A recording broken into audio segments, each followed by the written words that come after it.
Hello বন্ধুরা, আসসালামু আলাইকুম। আশা করি আল্লাহর রহমতে সবাই ভালো আছেন। আপনাদের দোয়ায় আমিও ভালো আছি। ব্যস্ততার কারণে সময় মতো ভিডিও করতে পারি না, পোস্ট করতে পারি না, এই জন্য আমি দুঃখিত। আসলে ব্যাপার হচ্ছে কি, এই ডিজিটাল প্ল্যাটফর্মগুলোতে টিকে থাকতে হলে পোস্ট করতে হবে, ভিডিও করতে হবে। কিন্তু বিষয়টা হচ্ছে ব্যস্ততার কারণ, জীবন জীবিকার তাগিদে কাজ করতে হয়, পরে চাকরি করি, সেজন্য আসলে সবসময় ভিডিও করা হয়ে ওঠে না। তো আজকে এখানে আসছি মূলত আমি বেরিবাঁধ, হাজারীবাগ বা পাশে হচ্ছে কামরাঙ্গীরচর। এটা হচ্ছে দেখুন, এই যে দেখুন আমার পিছনে আছে হচ্ছে ম্যাটাডোর ম্যাটাডোর কলম ফ্যাক্টরি, যেটা আপনারা সবাই চিনেন। এই ম্যাটাডোর কলম ফ্যাক্টরি, এই ম্যাটাডোর কলম ব্যবহার করে না বর্তমানে বাংলাদেশে এমন কোনো লোক নাই। তো আমি এখানে আসলাম, ভাবলাম যেহেতু ভিডিও আমাদের করা লাগে, এটা আমাদের পোস্ট করতেই হবে, তো সেক্ষেত্রে আমি ভাবলাম যে একটু সময় পাইছি, একটা ভিডিও করে নিই, যেটা আপনাদের সাথে শেয়ার করার জন্য। তো যেহেতু ম্যাটাডোর ফ্যাক্টরির সামনে আসলাম, ভাবলাম যে ম্যাটাডোরটা আপনাদের মাঝে একটু তুলে ধরার চেষ্টা করি। দেখুন আমার পিছনে হচ্ছে ম্যাটাডোর ফ্যাক্টরি, যেটা আমি আপনাদেরকে একটু দেখানোর চেষ্টা করতেছি।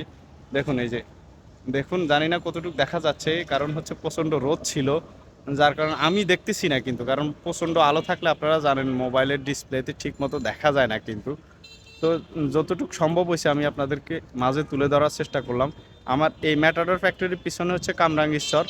আর এই যে দেখুন আমি আপনাদেরকে দেখাচ্ছি, এই পাশটা হচ্ছে হাজারীবাগ বা পুরনো ঢাকার সাইড ধরা হয়। আর আমি এখন দাঁড়িয়ে আছি বেরিবাঁধ। এই বেরিবাঁধ, এই এখন বেরিবাঁধে আপনার দেখেন, আমি আপনাদেরকে একটু দেখানোর চেষ্টা করতেছি। এই যে দেখুন রাস্তায় কাজ চলতেছে। এটা হচ্ছে মূলত ইনার সার্কুলার লিঙ্ক রোড, হচ্ছে গাবতলী থেকে একদম আপনার ইয়ে পর্যন্ত, পোস্তগোলা পর্যন্ত যাবে। তো এই রাস্তাটার কাজ যেহেতু হচ্ছে, ভাবলাম যে আমি এখানে যেহেতু ভিডিও করতেছি আপনাদের সাথে একটু শেয়ার করার চেষ্টা করি। এটা গাবতলী থেকে 8 লাইনের সড়ক হবে মূলত।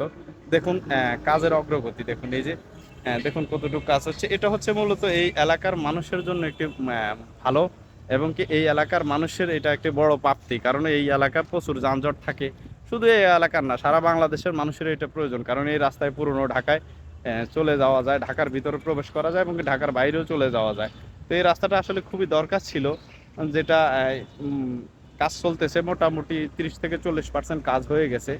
ভাবলাম যে আপনাদের মাঝে একটু তুলে ধরার চেষ্টা করি। আর আমাদের তো এখানে কাজ করতে হলে ভিডিও পোস্ট করতেই হবে। তো ভিডিও পোস্টের মাধ্যমে যদি কিছুটা আপনাদের মাঝে তুলে ধরতে পারি, বা যদি আমার কথার মাধ্যমে কারো সামান্য পরিমাণ উপকার হয় বা কেউ যদি উপকৃত হয়, সেক্ষেত্রে আমি ধন্য হয়ে যাব। তো আমি চেষ্টা করি আসলে মানুষের মাঝে কিছু সবসময় তুলে ধরার জন্য, কিন্তু বিষয়টা হচ্ছে ব্যস্ততার কারণে আসলে আমি সময় মতো ভিডিওই করতে পারি না।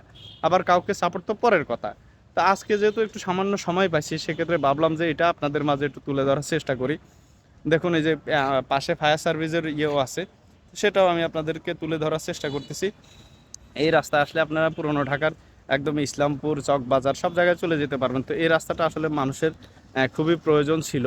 তো প্রায় 1-1.5 বছর থেকে এই রাস্তার কাজ চলতেছে, মোটামুটি অনেক দূর আগাইছে। আর এই রাস্তার কাজ শেষ হলে মানুষ উপকৃত হবে, এজন্য ধন্যবাদ জানাই কর্তৃপক্ষকে। আর বিষয়টা হচ্ছে, আমরা যেহেতু এখানে কাজ করতেছি, আমরা অবশ্যই একে অপরকে সহযোগিতা করব। আর ছোটদেরকে যেমন আমি ছোট, আমার থেকে যারা বড় আছে তাদেরকে আমি অনুরোধ করতেছি, আপনারা ছোটদেরকে অবহেলা ঘৃণা করবেন না, তাদেরকে সহযোগিতা করুন, তাদের হাত ধরে উপরের দিকে নিয়ে যাওয়ার চেষ্টা করুন।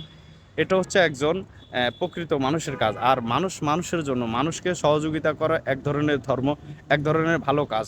এটা আপনার যদি কোনো মানুষ আপনার উপকার না করে, অন্তত তার ভিতরে যে একটা রূহ আছে, সেটা আপনার জন্য দোয়া করবে। আর উপর সৃষ্টিকর্তা তো আছে, সৃষ্টিকর্তা দেখতেছে আপনি মানুষের জন্য কতটুকু করতেছেন, অবশ্যই সৃষ্টিকর্তা আপনার জন্য ভালো কিছু রাখবে।